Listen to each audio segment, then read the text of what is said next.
You have been lied to. Lies! While our schools forced us to sit still, drilling us with information about Roman numerals and Pythagoras' theorem, valuing obedience over critical thinking, they've conveniently failed to inform us that our so-called trusted central banking systems have been accused time and time again of corruption, fraud, and causing your money, the very thing they swore to keep safe, to lose its value. So in today's video, we're diving into both sides of the argument, arming you with facts and real-world examples. It's time for us to get informed so that we may shape our own opinions and make better financial decisions in the future. Welcome to Learning Made Fun.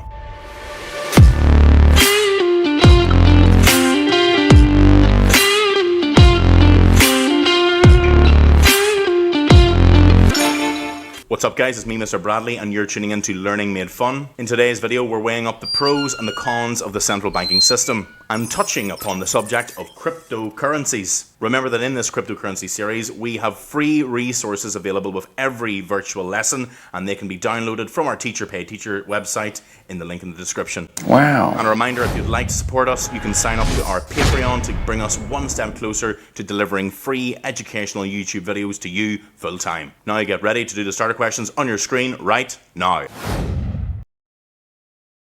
In our previous video we discussed the central banking system and how it worked, but today we're looking into the advantages and disadvantages. One advantage of the central banking system is their power to put in monetary policies, which basically means making up rules for buying and selling stuff in a country. This gives the central banks more control over the economy, which is just how people live and buy and sell things, and the power to stabilize currency and inflation. So in other words, they have the power to stop our money losing value and things becoming too expensive. Let's start shopping food. This is not possible.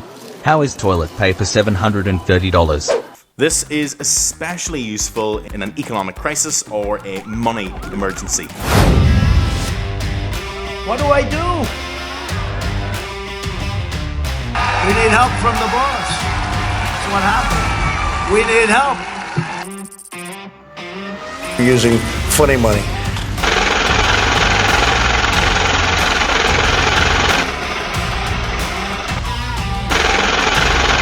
I mean, the markets are way up over what they were.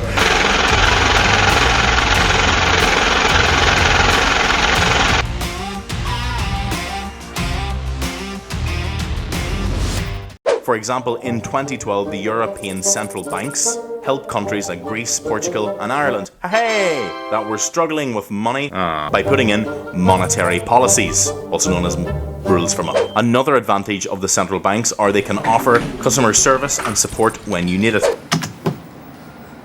Computer says no. For example, if someone has hacked your account, scammed you,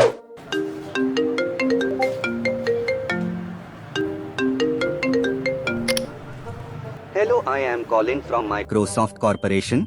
You owe me $20 Target gift card or else you will be under the arrest. or you have lost or forgotten your details. The banking system can normally work with you to retrieve your lost money or details. For example, in 2020, a mother from Connecticut, USA was shocked to find that she was charged more than $16,000. She called the bank suspecting it was a hacker, but after the bank's customer service team looked into it, they figured out it was actually her 6-year-old son, who had spent the money while playing a video game on her phone. The banks were able to advise her on how to get most of the money back. Another advantage of the central banking system is they offer financial education. For example, the Federal Reserve Education website offers an abundance of free educational resources for teachers, students, and parents. Another advantage of the central banking system is they provide people with loans to buy important things.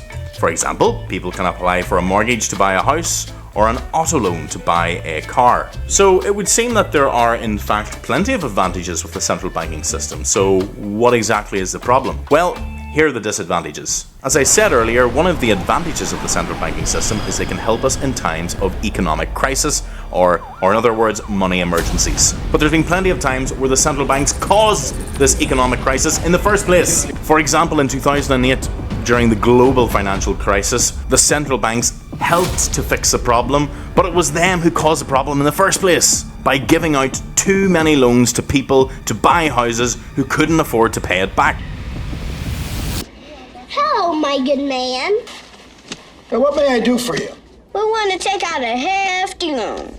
Of course. What is your account? This meant that the banks lost a lot of money, causing the housing market to crash and people to lose their jobs. Another problem is sometimes the central banks are under political pressure from the government or leaders to make bad decisions that might help the economy in the short term, but in the long term are very harmful and cause lots of people to lose their jobs or live with little money. For example, in 2010, the president of Argentina at the time, Cristina Fernandez de Kirchner, decided that she was going to pay off money that Argentina owed to other countries using the money from the central banking system.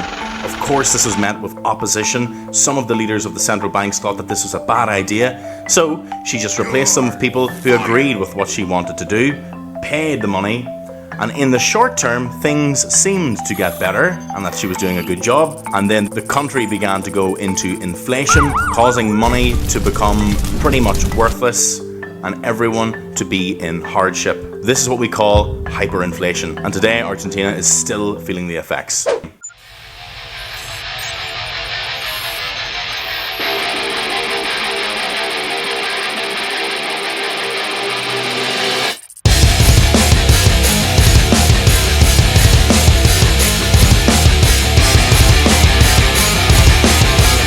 The central banks have also been accused of not treating everyone the same, favouring bigger businesses and investors to smaller ones. This can be frustrating for people who don't earn a lot of money but pay rent monthly, but still cannot get a mortgage because they can't save up enough money for a deposit, even though they are clearly capable of paying their monthly mortgage if they have been renting out a house. I need another extension on my mortgage payments. I understand that, Mr. Simpson, but according to our computer, your credit history is not good.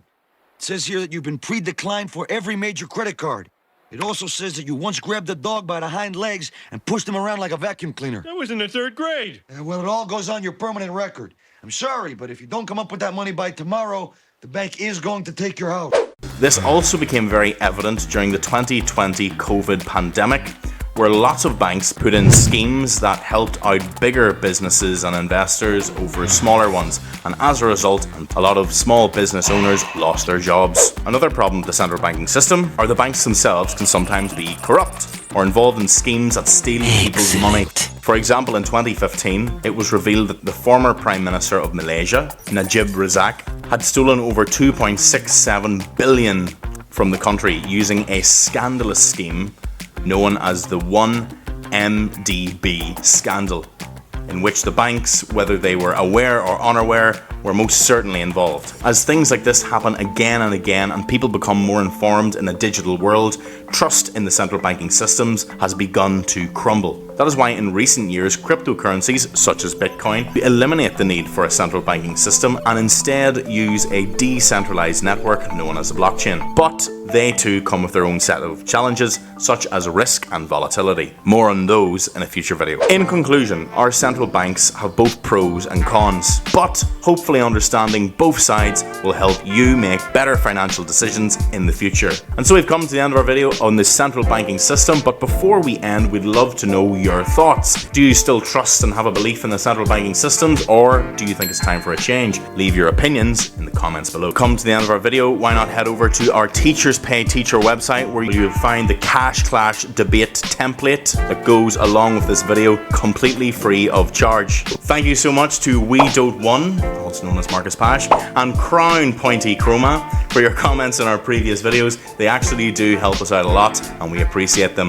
If you enjoyed this video, then be sure to hit that subscribe and bell notification button to be notified each time we post a brand new video. If you want to support our channel more, consider signing up to our Patreon. By doing so, you can help us come one step closer to delivering you educational content full time. And as always, thanks for watching.